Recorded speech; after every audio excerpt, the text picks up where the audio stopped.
pájaros y el rugido de una fiera.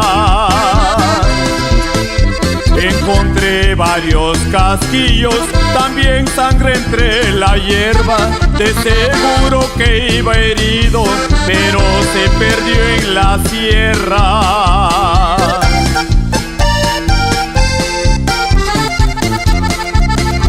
Me encontré a los federales, me hicieron varias preguntas.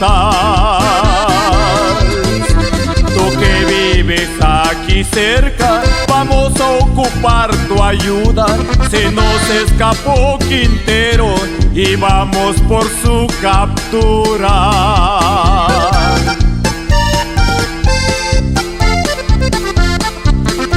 Les contesté, no sé nada, ni por qué lo andan siguiendo. Yo no podré acompañarles, tampoco servir de anzuelo. El que sube ya no baja, yo aprecio mucho mi cuero.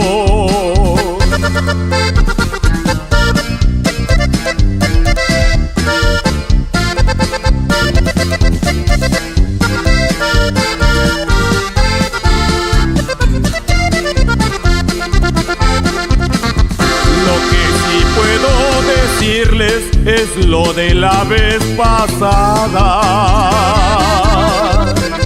Bajaron 11 soldados, unas mulas los cargaban, por supuesto ya sin vida, y un viejito las arreaba.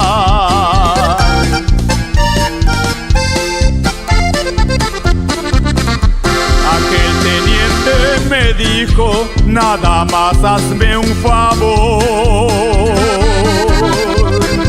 enséñanos el camino para entrar a aquel cañón. Quiero atrapar a Quintero para demostrar mi valor.